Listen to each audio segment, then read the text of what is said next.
Sapsap mga gar, for today's video, gogora kami ni Tito Ren. Ang location namin is sa Sasmuan. Kasi datapos subalit may kukunin kaming mga resibo at mga papeles ni Tito Ren. No, hinanda ko na pala yung aming traktor, ang kulay blue ang upuan, no, mga gar. So nandito na nga kami sa may dalan baba.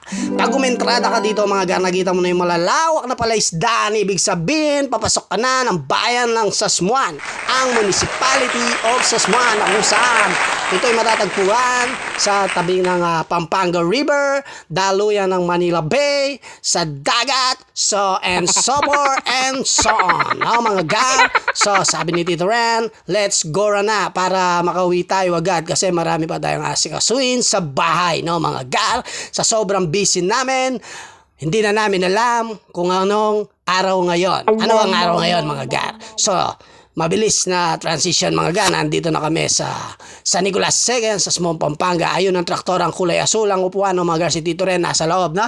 Hinahanap na niya yung dapat niyang hanapin at tumingin-tingin ako sa aking paligid. Busy ang mga people dito mga gar kasi wala akong makitang mga tambay, no mga gar. Yung mga tambay dito kumakayod mga gar, no. So ito, nakita na ni Tito Ren ang kanyang pakay, no mga gar. Tinignan ko yung mga papeles niya at yung mga resibo kung tama ba lahat para hindi kaya kami pabalik-balik, paulit-ulit, pabalik-balik, no. So umalis na kami, nagpaalam na kay Tita Edna. Dumaan muna kami dito sa bilian ng buntot ng apo ni Megalodon, ang tilapia, no mga gar. Sariwang-sariwa, no? Sariwang-sariwa, masarap yan mga gar, no? Prituin mo na agad, no? Kasi masarap yan, manamis-namis yan, no mga gar. Fresh from the fish pond, no mga gar. Pinalinis ko nga pala kay brother yan, no? Pinatanggal ko ng ngasang at saka intestine, no mga gar, para diretsong banlaw na lang sa bahay. Tapos lutuin na yan mga gar. So sabi kay Tito Ren, dala mo ba yung apo ni Megalodon, ang tilapia?